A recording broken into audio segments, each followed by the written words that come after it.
J got them bees rocking. Press obey.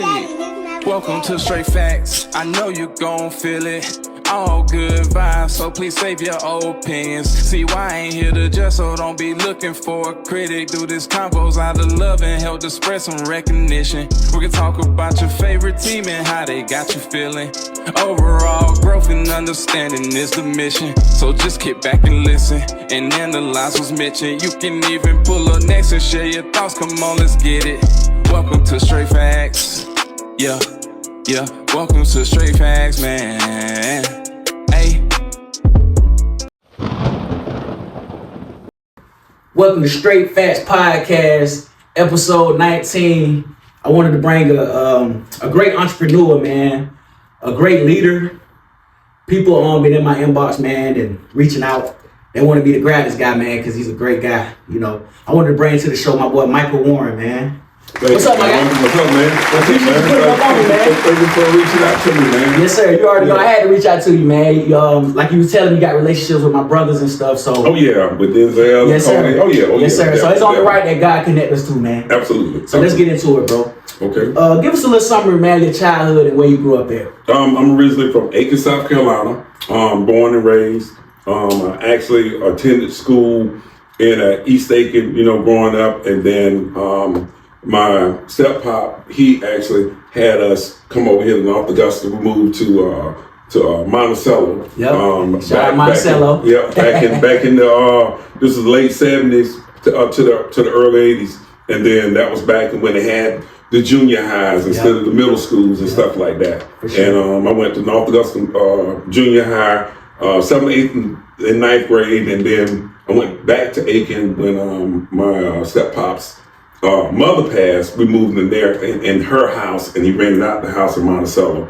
And that's probably where the entrepreneurs with rental properties came then, unbeknownst to me. And then we moved to Aiken, and I went to South Aiken High School, where they're all the kids I had originally grew up with. So it's like I reconnected with them. So I was connected with people from North Augusta, and then then I went over there to Aiken. Okay, so did you end up graduating from South Aiken? Mm-hmm. Graduated from South Aiken. Played any sports or anything, any extracurricular activities? But actually, I was the manager. Oh, you're the manager? The manager for South Aiken High School from my from my sophomore, junior, and senior year, because my mom was scared I was going to get hurt in football and stuff like that. For sure. And they played baseball and stuff like that. So that was my thing, the baseball. Oh yeah, exactly. And see, baseball, man, it's a great sport. It's fun, but a lot of us as black people, growing up, we didn't really have the tools and stuff to learn baseball and like that. So when did you learn how to play baseball? Was it from watching the Braves back in? Or watching this. Growing up, I guess I got the passion because the same way I got my passion for cooking, it's a lot of passion I had was my great aunt.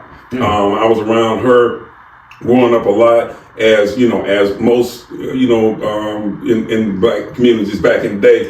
The big mamas, the great aunts and the grandmothers and stuff like that, they had more impact on it. As of today, it's a different world now. But I had that, and I picked up the passion from I guess baseball. She used to watch the Braves. She loved the Braves.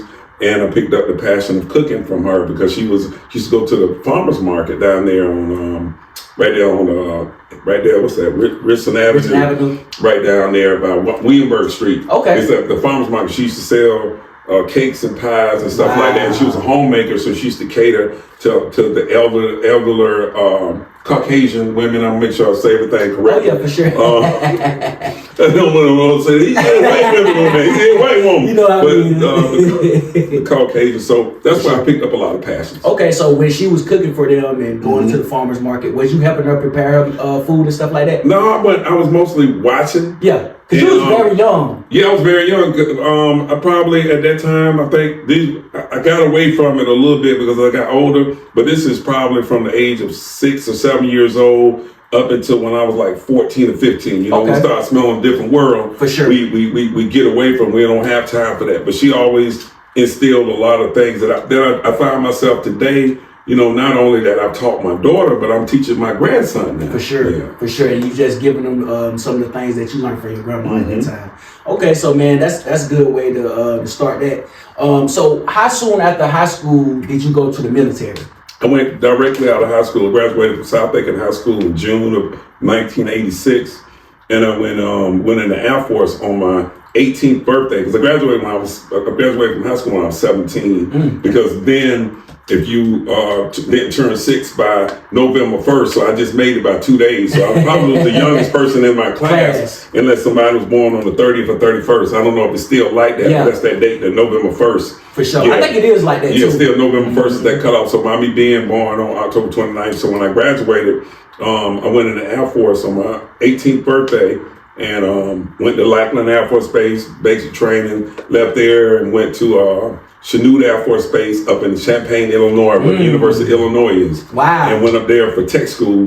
And then when I graduated from tech school, I got stationed at Myrtle Beach Air Force Base for 5 years. So I was back and forth home, and people, that's our vacation spot growing up. It is. So let's talk about that a little bit. When you was 18 when you went to the Myrtle Beach Force, right? Yeah. It's the Air Force, right? The Air Force, yeah. Okay, so at that time, what made you choose the Air Force out of the Army and Navy and stuff like that? What made you want to do Air Force? Well, number one, I know Marines was out, because I wasn't gonna grow up going on who y'all whatever group. I don't even know what to say, and that's more like for you got to be gung ho, like that wasn't in my personality. It's a different. So that X'd out that. I wasn't going in the Army because that's where everybody go. Not knocking the Army, but the Army's a little bit easy to get into. The two branches that's the most difficult to get into is the Navy and the Air Force, and it's because of the jobs and stuff like that, and the curriculum and stuff like that in these branches. So those are probably the most softest branches if it's certain things. So I didn't want to go in a hard branch of that. So I couldn't go in the Navy because I couldn't swim. Oh, okay. So I didn't want to go in the Navy, so I really only had a choice of the Air Force, and not to mention my great aunt that said mentored me. Her husband, he was Air Force, retired Air Force, and so was her son. Oh, wow. So it was almost destined for me to follow those two, because those were the male role models that I looked up to going from in the military. Exactly. So that's what led you down to the Air Force. And you ended up going to Myrtle Beach for your first assignment. How long did you was stationed at Myrtle Beach? Until they closed the base. They closed the base, and we just had they actually officially closed the base in '93. So we just went back with a whole. They had a reunion, 30 years. Oh, wow. So they closed base in '93, but I PCS out of there in '92 because they started getting people's assignments prior to the full base closure. So I went to Osan Air Force Base in 1992 as a 25-year-old kid. And where's that located? That's in Osan in Korea. Osan right up there, yeah, right, not too far from Seoul. Okay, so probably about 45 minutes to an hour from Seoul. Okay, for sure. Yeah. All right, so you done ended up overseas. Now tell me what was that experience like? Going to Korea. That was your first time overseas. That was my first. Well, I had been TDY because I was at Myrtle Beach, and Myrtle Beach was a technical squad, so I had been TDY to the Philippines, Panama, Japan, Europe. I went to a lot of bases, a lot of TDYs, because by being young and you're not married, the married men, their wives don't want to go for them to go on TDYs, and the ones that they want them to go, they don't want to go because they're scared something might happen while they're not home. Facts. Oh. So, I'm not going to go there on that. The things that happen when they're not home. But that was some of the things that made them not want to go. You know what I'm saying? So they would always, I would always volunteer anyway, because you could make more money per diem and stuff like that. And plus you get to see stuff, you work less because it's mostly, they want you to enjoy it. And so I got to see the world, but when I got over to Korea, it was a good assignment for me. It was a great experience for you. How long was you stationed over there? I was just over there, a remote tour for 1 year. Okay. And then I left Korea in '93 and went to Aviano, Italy. Yeah, that's what I wanted to touch on, man. Aviano, Italy, because Italy, the name, we all is known for. It's just, it's a great experience. That's what the Eiffel Tower.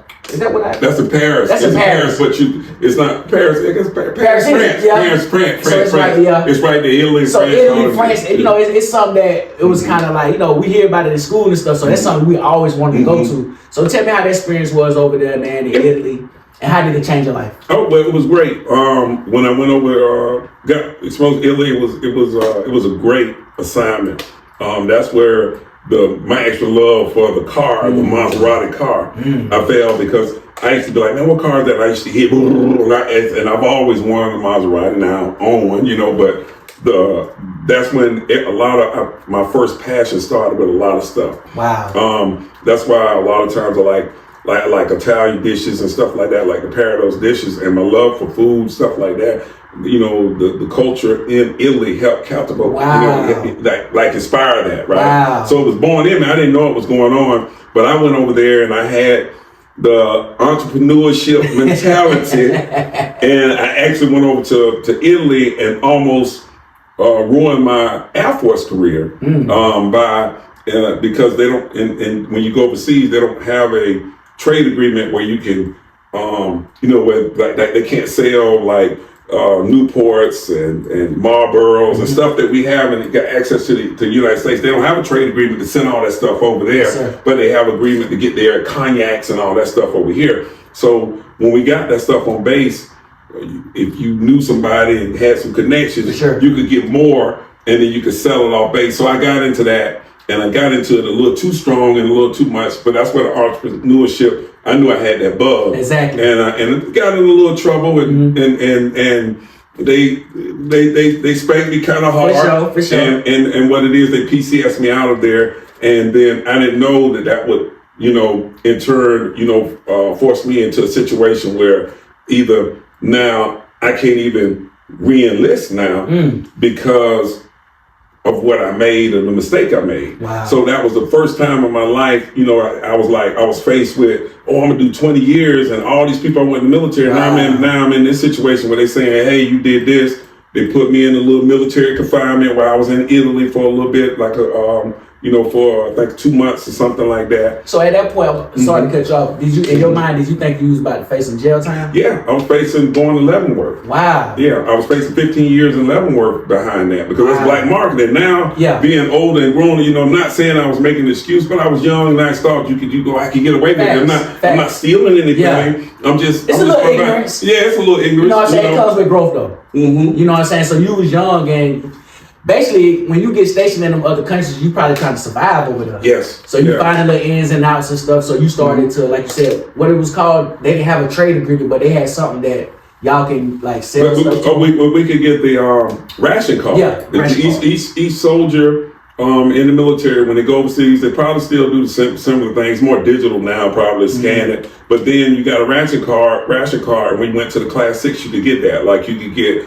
you could get like maybe 2 or 3 cartons of cigarettes. You could get 1 pint, 1/2 pint. 4 pints, 4 half pints, 4 liters, 4. You could get 4 of everything. It was like a little X. So it's this little ration card, and a lot of people weren't using their rations. Wow. They would just go over there and maybe get 1 bottle or something like that, and the next month come. So what I was doing was finding out people that weren't using their rations, and I was taking advantage of it, but I was selling the alcohol to nightclubs and stuff like that. Yeah. So that, I think that was the time was born on seeing the nightclub business and stuff like that. Yeah. So a lot of stuff was transparent. I didn't know what it was, and I thought it was just the hustle with the alcohol and stuff. And see, that's amazing too, man, because like you said, at that time, you know, it was something that you was trying to learn from. It was a mistake that you made. But I want to segue into something because you said you liked the Maserati.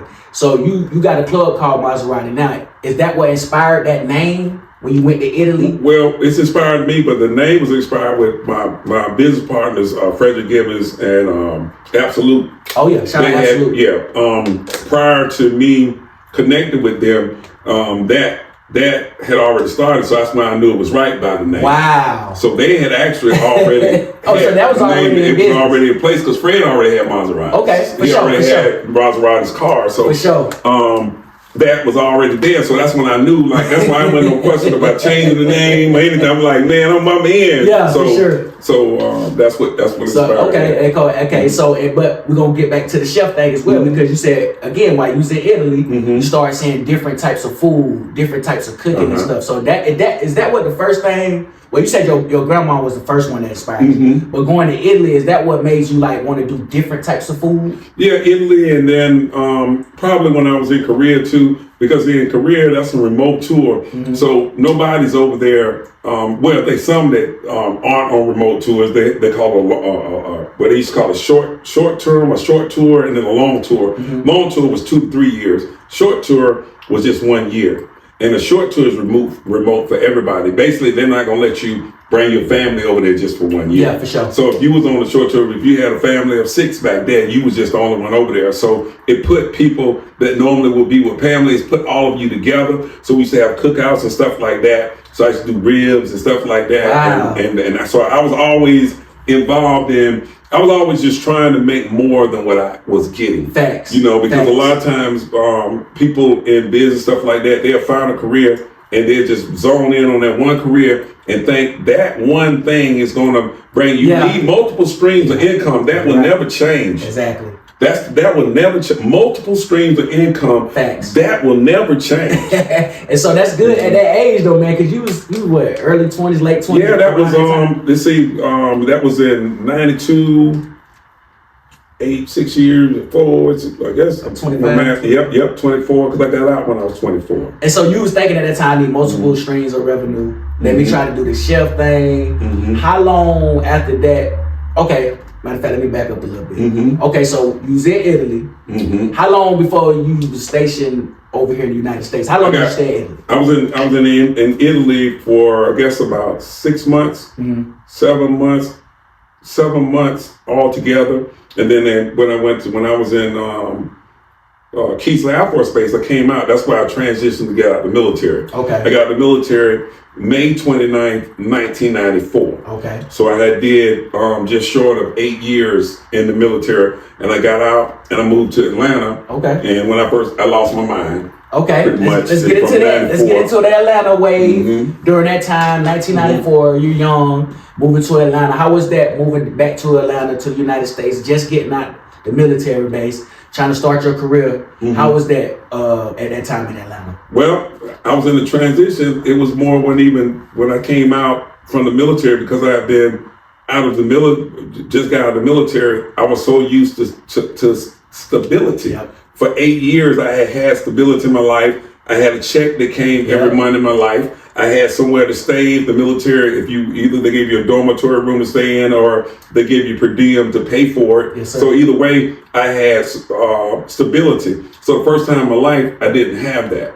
So when I got out of the military, I was probably lost in the world for the first year, just losing my mind, until after 1 year I was getting unemployment, because when you get out of the military, I don't know if it's still like that, you can get unemployment for 1 full year. Wow. So I rode it, got my unemployment, was going to the exotic clubs. I'm not going to use enjoy your life, man. I was going to Magic City, yes, sir. Jazzy Tees, all them places, Nickies and all stuff like that. Rappers was rapping about. Yeah, back in the day. Yes, sir. And I looked up, a year had passed, and it was 1995. My daughter was born in June of 96. So I looked up, I had a child on the way. I didn't have a job, and I went and applied and got on with the post office. Wow. So I was a postal, so you didn't know that. I didn't know that. Yeah, I didn't know that. I like this, because I'm going to be able to show this to my grandson, yes, sir. and show my steps and yes, roots sir. of it. And the way you navigate it. Yes, sir. So you start off as a postal worker, just had your daughter, and so that was the way you was making ends meet at that time. To pay for rent and to keep a car running. I had at that point, I had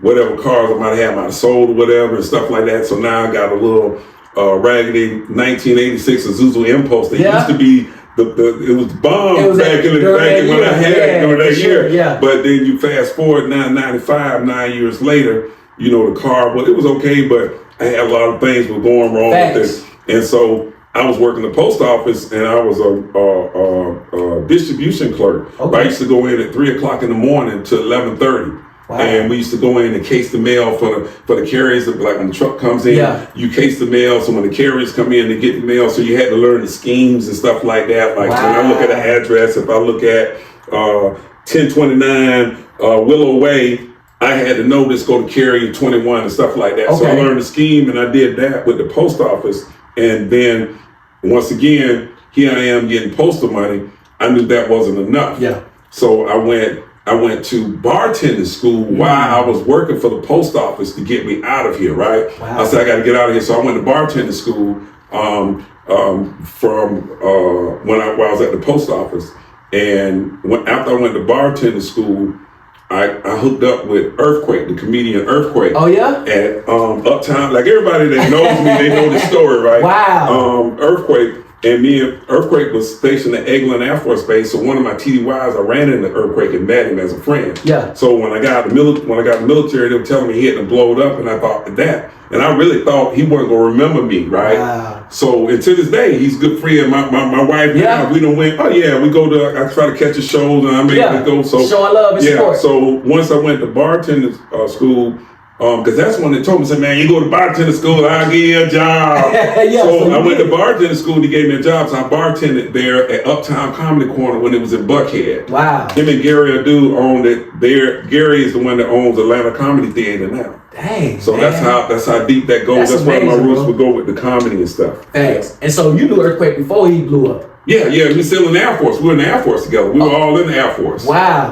Yeah. See, I didn't know that. Okay, so that, man, it's just crazy how the life ends up happening too. You know what I'm saying? Because y'all both end up in Atlanta too, right? Yep. You know what I'm saying? So it's amazing, and you end up meeting him. He had to blew up by that time. So you was you going to his shows and stuff? Well, no, he was traveling, so he was traveling, but he had a comedy club there, and then he opened one up in Stone Mountain off Memorial Drive. It was called Earthquake's Comedy Corner 2 TOO. Okay. So he had it first with 2 and had a 2 there, and then he wanted to be known that it was not the number 2, it was 2 also, like an also. So he put that Uptown Comedy Corner 2. So I was one of the ones that helped navigate when he first tried to go for transition to the other one. I was going from both of them. Oh, okay. And I did that for about 2 years. So with your club, your club experience, did that start in Atlanta? That started in Atlanta then. That's where I got exposure from,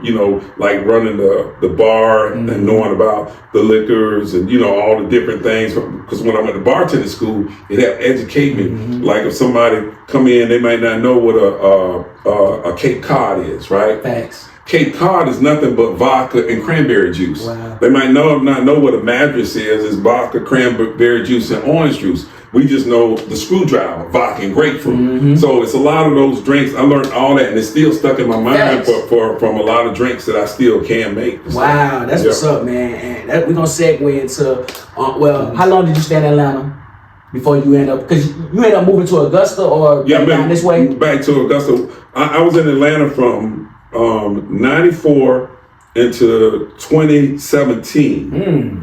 So I was from 94. Wow. Yeah, 20, what's that, 20, well, I can't do my math now. You ain't in 23 years. Yeah, so that was 2017. Yeah. That So was 2017. For 23 years. But I was there, and it's just a lot happening between. There was a lot going on between Atlanta and Augusta. And I want to get into because we covered the chef, and I want to jump into, how soon did you jump into the real estate business? Because that's what I see. I see a lot of success in everything you're doing. But the real estate business is a lot of stuff Black people didn't grew up learning and stuff. So I just want you to teach the youth and show them that how did you was able to learn about it and be so successful with it. Well, I studied, seeing other people, going from the bottom end. What I did, I derailed my life temporarily. I call it derailed. The derailed, if something is derailed, it can get back on track. It just needs to put the tracks together and get back on. So I derailed my life in 2004. From, like I said, I always had to have multiple streams of income. Yes, and unfortunately, the streets were very attractive once Clinton got in office. The 90s. In the late 90s, right? So they were very attractive, and the income that the streets would give you, there wasn't a job, there wasn't a business or something like that. So I thought that you could do and get. So I dabbled, even though I stayed, working job stuff like that with the post office and all that. I got involved with the wrong people. Yes, I started going down a path of I got into pharmaceutical engineering without the real legit. So I was an illegal pharmaceutical engineer. Wow. For probably I was involved in that probably, I would say, from my daughter was born in 96. 97, because after I was barely making it with the post office and trying to do everything, and then I went through the thing with you know, and that was my only child, and people remember when, you know, they took 25% of your income before taxes. Wow. So if you're getting taxed by 33%, and then you got somebody that's taking 25% before it's even taxed, so that means you only left with 75%. So you only getting not even half of your money. Wow. Yeah. So I went through that. So you was on child support at that time. Yeah, I was on child support when I was working at the post office. So you was trying to find ways to make money where money where I wasn't taxed. So I wasn't able to stay in a nice apartment. I had to live somewhere. I was like, I'm not used to this. Facts. I can't stay like this. Facts. So I went through that, and I chose the wrong path. And did you get in trouble? Got in trouble in 2004. Greene County Police. I won't get into the details. Oh yeah, for sure. But Greene County Police put me in jail. I was in jail for a year because I had a $1 million bond. Back in on my birthday, once again, the eve of my birthday this time, October 28th, 2004. Wow. Yeah. And then ever since then, because like you said, we don't want to touch into the details, but we're just teaching the youth.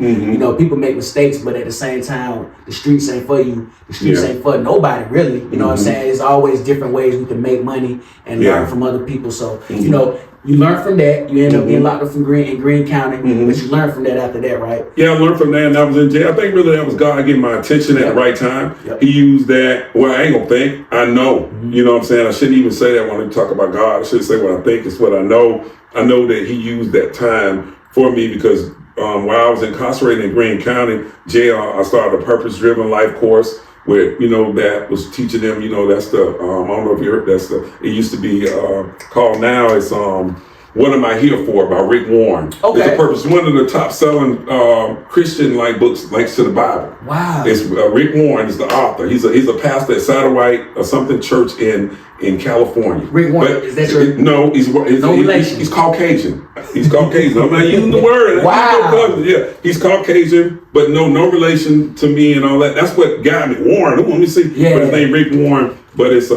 purpose-driven life, and it's 40 chapters. But what it is, you designed to apply a chapter to your life. You have to do it. It's almost like a fasting with what's going on with your reading. It's like you read chapter 1, like you might start it on the first. And so that means by the 31st, you should be on chapter 31. Just read that chapter and apply that to your life, whatever that chapter has. And then what it does, it'll birth your purposes out of you, right? Wow. And it did. I read the book probably about 30, 40 times. Wow. Because I read it over and over again. I restarted and stuff. I might need to get it again and reread it now. So do you think by reading that book, you basically manifesting stuff to happen? Oh yeah, manifest things, and then you get prepared. You see it.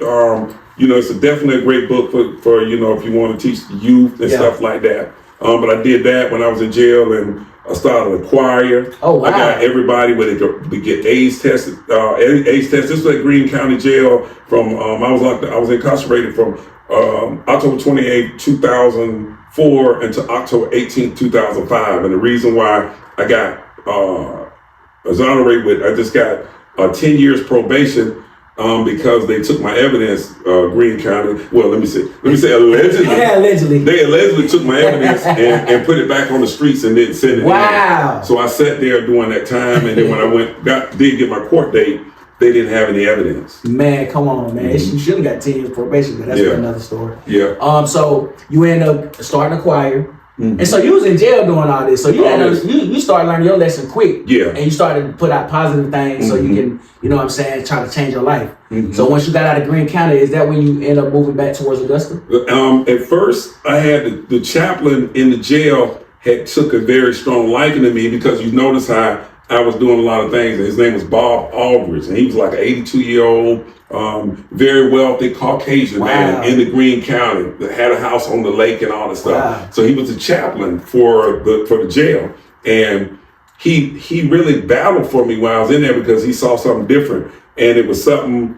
The thing why he called me in his office one day and knew I was different because everybody, you would have to, when you want to call home or something, you would have to send a request like, hey, can I get a request to come to the library? You have to go through the chaplain to get a request, right? Sure. So I wrote the chaplain whenever I would always close when I would ask him, I want to be granted permission to use the phone to call my daughter for a birthday, stuff like that. And then thanks in advance for your attention to this message. he said I was the only one would always think in advance. Wow. He said as if it was gonna happen. He said that means you're someone that believes in faith because you're already thinking me something before it happens. And so he took the night. He told me, he said, don't ever lose that. Don't ever lose that thought. Tell other people to think like that.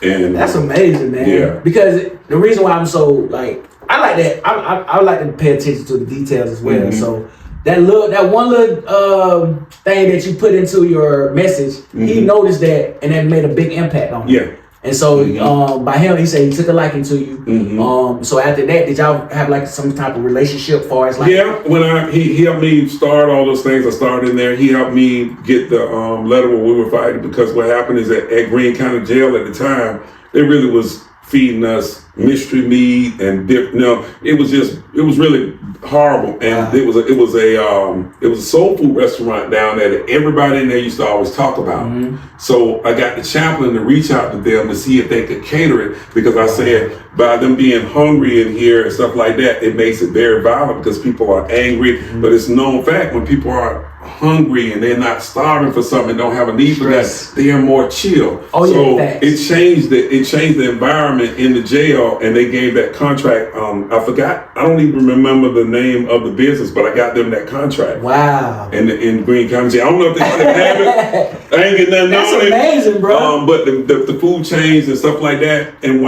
once I did that, I started getting love from the locals, because it was some situations in there where and I was it was like a different world, because now you're around them. But I had to jail with the right people where they're sort of protect you, like they won't leave them alone. He good people and stuff like that. Yeah, because what Greene County at? Greene County, right in Greensboro, exit 130. Oh, okay. Yeah, that's why I meet my daughter now to get my grandson all the time. That very exit. Come on, man. Promise you. I got to meet her tomorrow. I got to meet her tomorrow. I get my grandson once a month for a week. Facts. And that's where the same exit that you was locked up on. I was locked up on. God is good, man. Yeah, God is good. So after that, I love what you did, because you only spent a year in there. But after you left impact by giving them different food, and it's a domino effect. Like you said, if they well fed and stuff, there's less stress. They're willing to learn. They're willing to go to the chapels, preach, start choirs, anything positive. You know what I'm saying? So that's a great impact that you left over there.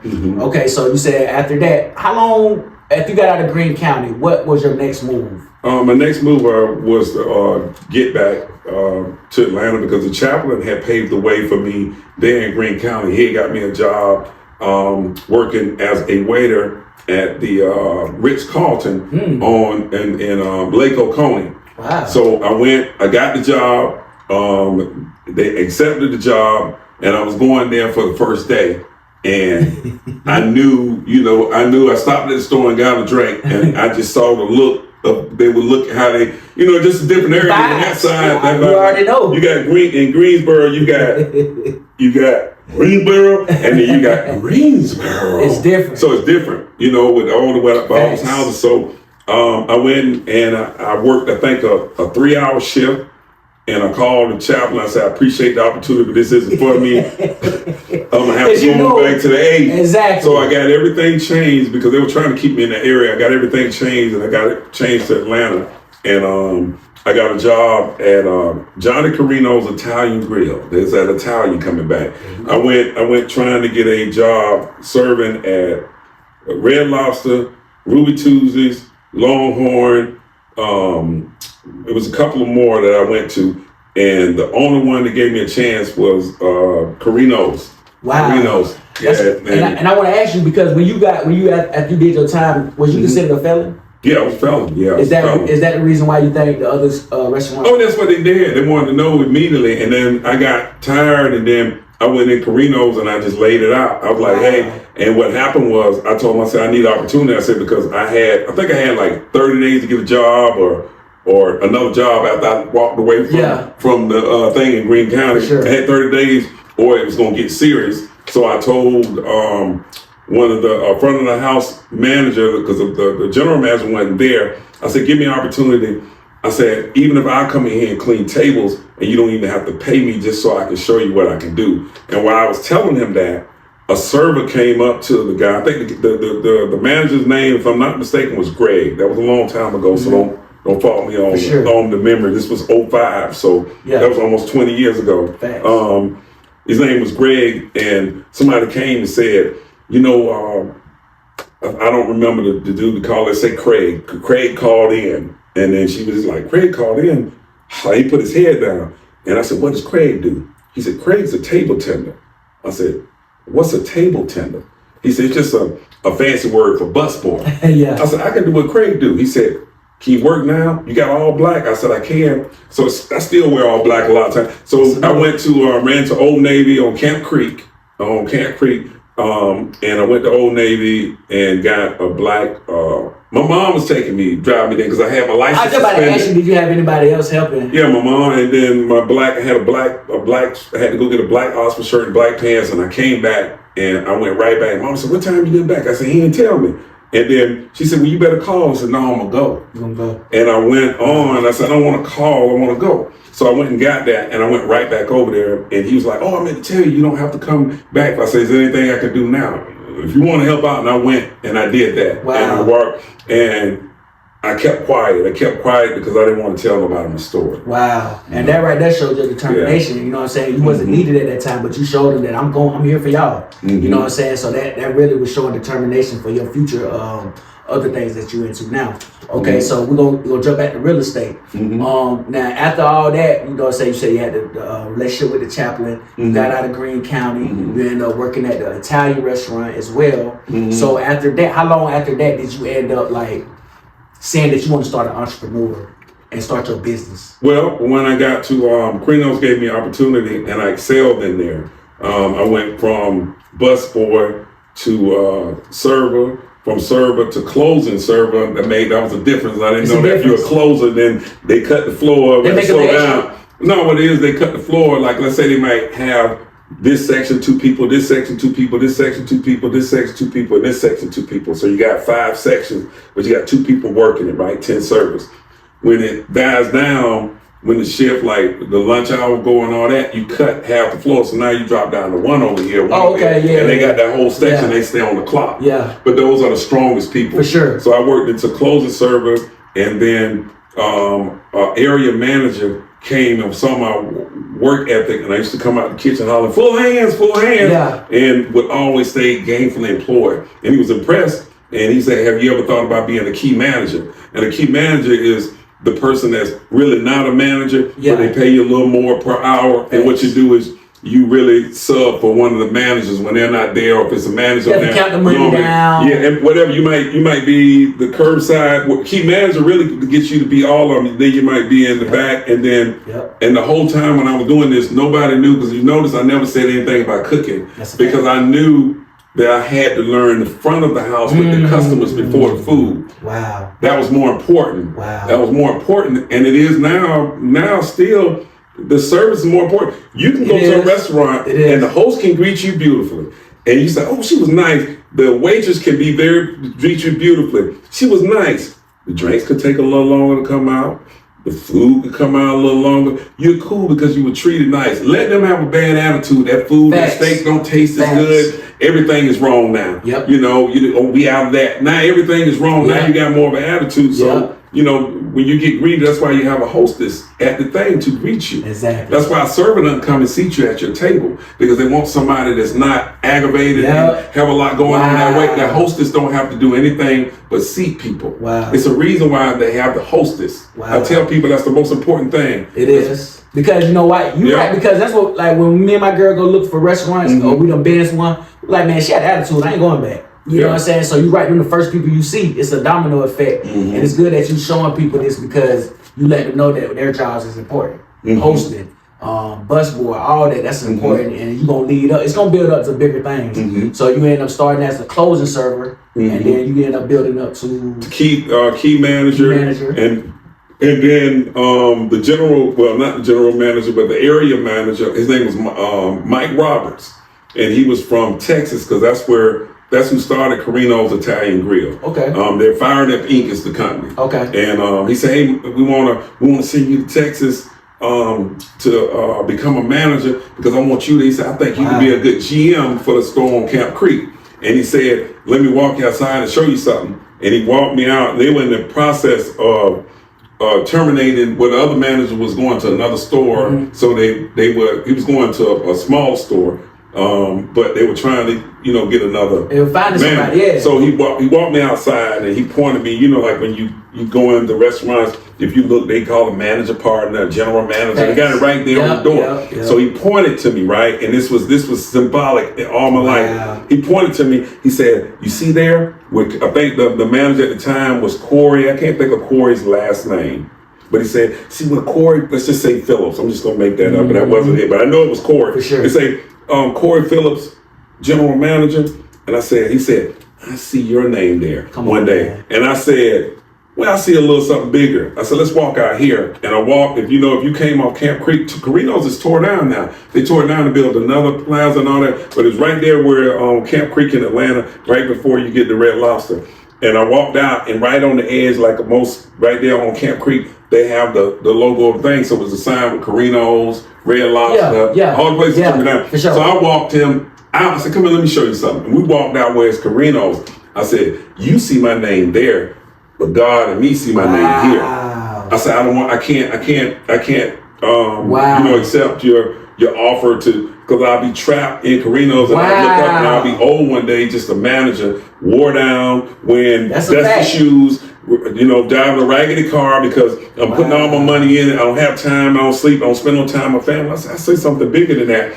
And right after that, I launched Platinum Catering Company. Wow. From Carino's. And so, when he took you outside and told you, I see your name, and in your mind, did you already say you was going to take him out there? And so, No, I wasn't ever going to say that, but every time I pulled up, I saw that's where I wanted my name. Everybody else working, they think they want their name on the window. I don't want my name on the window, I want the sign. Facts. The sign is yours. I mean, it's your brand. Wow. Yeah. And it's amazing that you was thinking that, though, at that time. You know what I'm saying? Because most people are like, that's a great opportunity. Go to Texas, take this class. Oh yeah. They told me everybody the service like you're crazy. Yeah. But in your mind, see, people think different level. In your mind, you was like, I can take that, but I'm gonna give my all to this job. I ain't gonna have no life.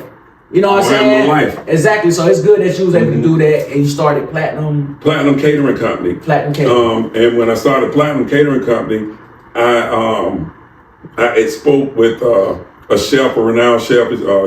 I had Chef Mark Brown. I had a couple of chefs that gave me to this Chef G. Garvin. Do you remember Chef G. Garvin from BET and all that, turning up the heat with the thing? Wow. I was really happy because I went to I had previously did culinary school back in '96. Okay. So I did that. I had that on my belt, but I never used it until I came and was in that situation. So now here I am at Carino's, and I was making okay because then I started taking over their catering program, and that's when they started noticing me. I took over their catering program prior to it, so they got me out. So I started meeting the people at Macy's. So what I did was their catering program was saying was doing $1,000 a month. I took it and made them do $5,000 the first month. I did it. Next month it kept growing where they wanted me to go teach the other catering at the other stores. And what I did was I went out and I marketed. I went to Delta Airlines. I went straight corporate. I went to Delta Airlines. I went to the Macy's. We used to cater their managers meetings for the Macy's, North Lake, South DeKalb Mall, Greenbrier Mall, Arbor Place Mall. That's how I know all the malls. I went to all the malls, Perimeter Mall. I went to every Macy's.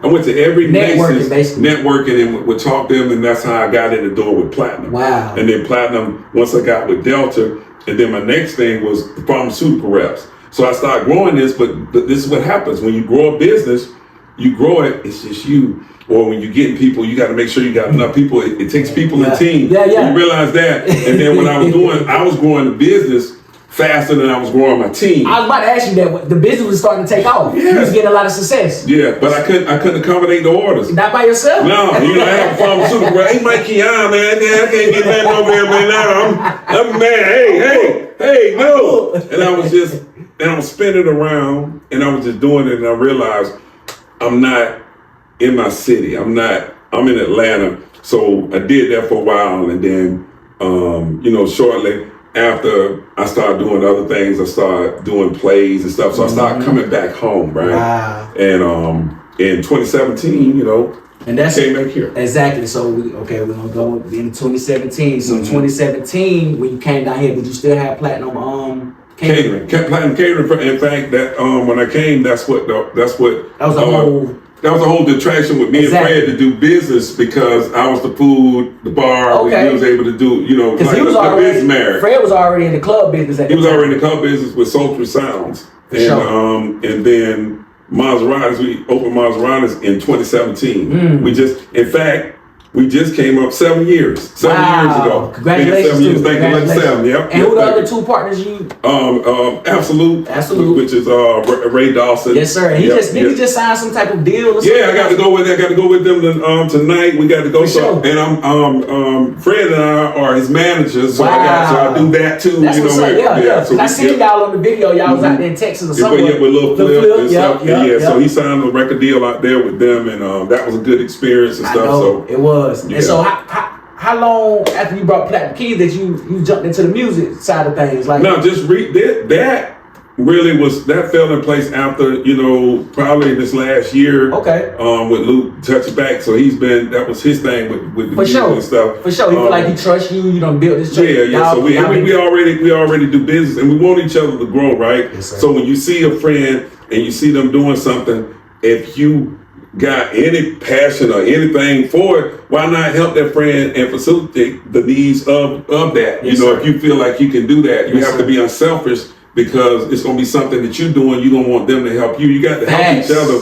We got to get out of that me world and stuff like that. When it's my turn, it's my turn. I'm telling you. So let me do what I want. Help me do what I want to do, because you want me to help you over here, but you don't want to help me over here. So when it's my turn to do what I want, it's kind of like, you take turns. If you, like me and my wife, we'll go, what you want to eat. Now it's her turn to pick. I can't pick every time. And then when we want to eat over here, I can say, I don't want that, and I get mad. And people do that in life. Exactly. And you, like you said, you put that in business too, because you know what I'm saying, you got to help each other out, man, because it's going to reciprocate. You know what I'm saying? So that's good that you end up coming down here, connecting with them boys, Ray Dawson, aka Absolute, Fred. Y'all started, they was doing the Sultry Sounds. And so you was doing the catering part. Well, I was doing the catering part, and I came in more or less realizing then when I got here that, and every chef knows, there's some great chefs in the city, man. There's a couple I built personal relationships with, PJ Ware, proud of him doing his thing. Jay Rudolph, Tony Bradburn. Yes, sir. Tony Bradburn, and it's just a lot of them. Zell trying to do his thing with Zell now. I can't forget your brother. Like, he do like Zell. That's why he always been following cooking. Yeah. He dope. Yeah. So he in his thing. So now, and the thing about it, when I came here, I didn't want to step on no toes with anybody. That's why I reached out to these chefs, and they'll tell you, one of the first chefs I reached out to and met was Jay Rudolph. Wow. I met PJ Ware through him coming through Red Knot's part of Sultry Sound when he first started Kitchen Kings with Fred. So I met him through Fred, and he always been outstanding, good dude. That's why I salute his success. I pull up. I can't get there as much as I want to, because I'm always moving. I'm always going. Yes, sir. But I try to get there at least once or twice a month. And speaking of which, I might have to pull up on them today. For sure. And that means a lot of people. It don't matter if you can do it once a month, once every 6 months, by you just showing up and he knowing that you're thinking about him and you trying to, you know what I'm saying, enjoy his success and stuff. So that's good. And you said you was meeting people through other people, and that's what I be trying to get people to learn, network. You know what I'm saying? Because 9 times out of 10, you're going to meet other people from other people. You know what I'm saying? And, it's great to network and everything. I just love how stuff come together. But if you want to meet that person, this wouldn't happen. Or if you want to went to Greene County, that chaplain wouldn't have gave you the, you know what I'm saying? The certain things that you needed to start a business, and he told you to keep that mindset that you had. When you told him, thank you for before you even do this. He told you to keep that mindset, and you carried it on to this day. So that's good that you was able to bring that to Augusta. So when you came down here, you started catering with them boys in the club.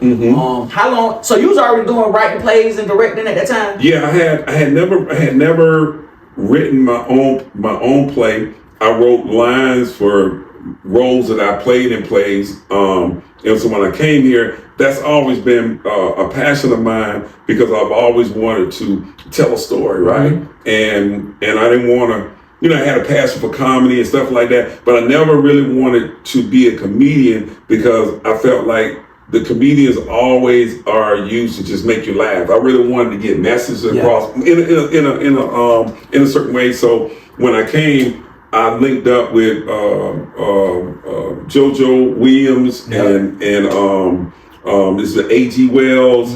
I met a lot of different playwrights, and I always knew I wanted to do my own production. And then that's when I came up with Monopoly Street and wrote a 6-chapter thing, and that's designed where I play.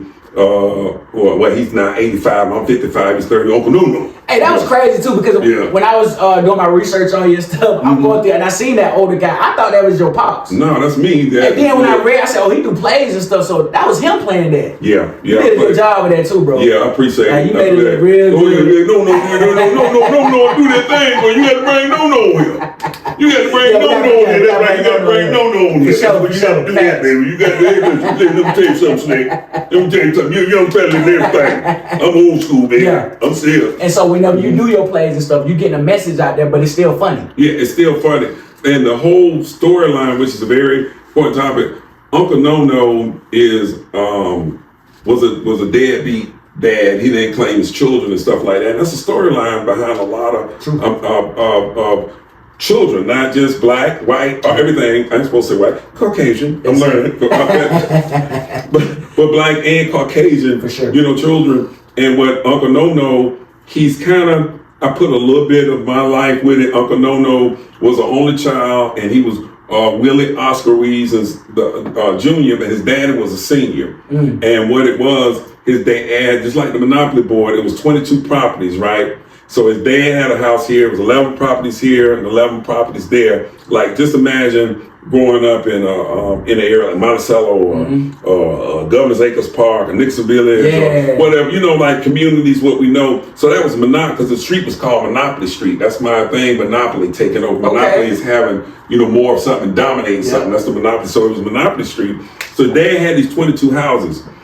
Uncle No, which was the son, his dad died and left the 22 houses to him, right? These 22 houses he thought were just his, right? But Uncle No, during the process, had fathered 22 illegitimate children that he didn't care for. Like, when somebody get pregnant, he ran, but his daddy was keeping tabs. Okay, that's Bob. Wow. Okay. So he didn't know this. So when he died, they come in and Uncle No wants to sell the houses for $22 million to some investors. They give them $1 million per house because they want to tear it down and build a resort. But his daddy kept it there all those years, so he had the most important land there. He told his son, "Don't sell it." And he said, "I have a clause that's going to stop you from selling." So No goes in chapter 1, his daddy dies. In chapter 2, now No is trying to deal and sell the real estate, the 22 houses. His daddy left them each house in a child's name that he left, that he fathered and he left. And a lot of them, the child didn't want it, or it's just different episodes. So people playing the roles of the child, they get to tell their story. Wow. So like if you had a great relationship, you growed up, say, even though you went there, Uncle No, my mama still did good. My mama did this. Because I'm telling you, in the pain of a little boy or a little girl is mostly is something in childhood. Facts. It's childhood. So that's and it's good stories. It's sad stories. It's drug abuse, addictions, jail. It's all kinds of stuff. Everybody got a different story. So now the people that play these roles, they can do their own story. That's hard. Yeah. So they bringing in their real issues. They bringing in real issues and stuff like that. There might be a person that's in there that they're trying to get a message to build a better thing. I've seen it happen where she said, "My mother abandoned me, and I knew she loved me, but she loved the drugs more. She loved this more." And I've seen where a mother's came. She said, "You have opened up and built me and my child's relationship just through your play."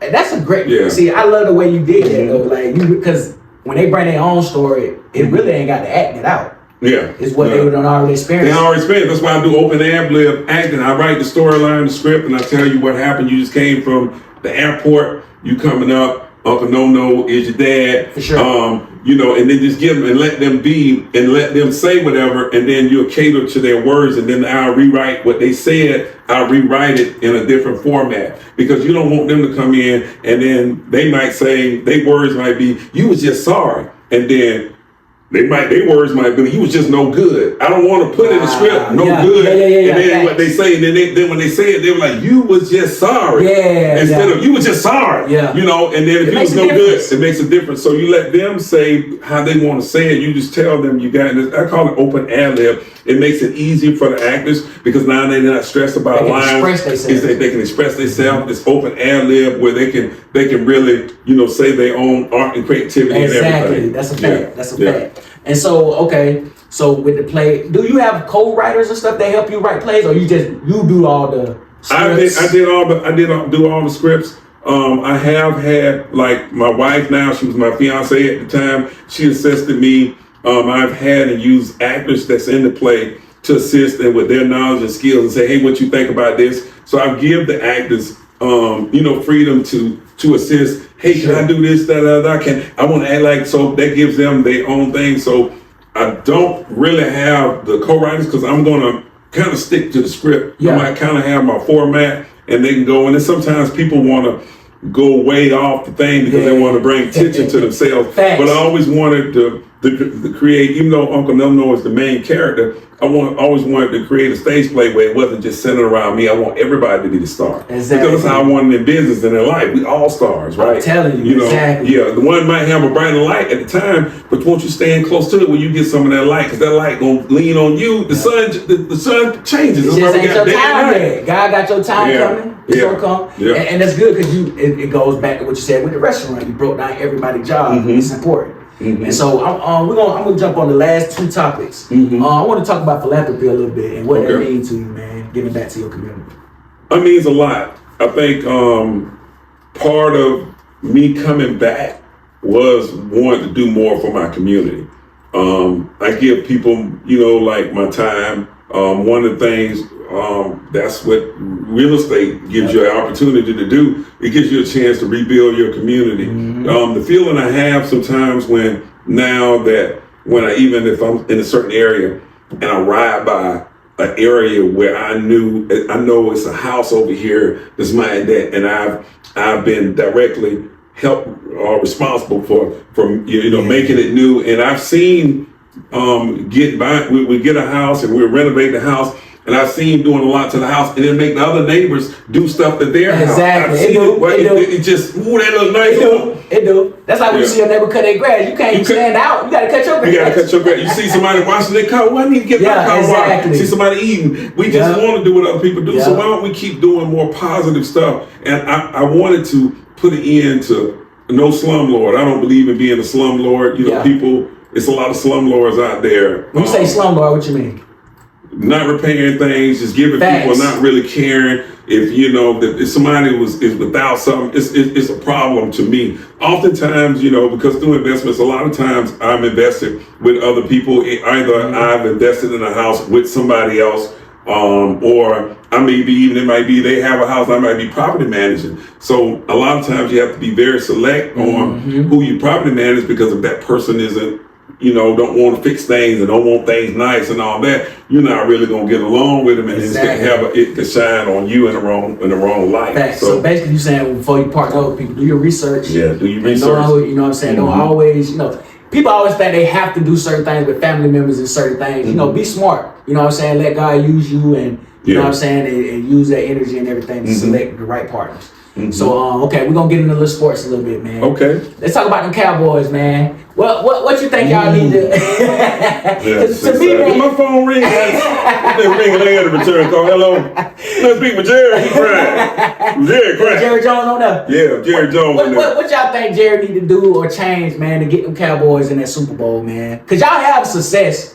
It's just like since the '90s or whatever, y'all can't get over that hump. What do you think it is that y'all need to do to get over that little hump, man? Because Cowboys got a lot of fans out here. Oh, we got the strongest fans. So we got the strongest fan base. Are y'all still America's team? Y'all still America's team? We're gonna always be America's team as long as you either love or hate it. That's a fact. That's the only team that's either love or hate it. You can name some other teams, they don't love them or hate them. That's just their team. It's in the middle. But the Cowboys, you either love them or you don't hate them. Not many people say I ain't got no opinion of the Cowboys. Facts. So that's why it's going to be America's team, because it's either love or hate it. Exactly. You so right about that. People in America love or hate the Cowboys and got opinion on the Cowboys. It's people that have watched the Cowboys before they watch their own team. what our boys doing over there? Okay, exactly. They ain't scored yet.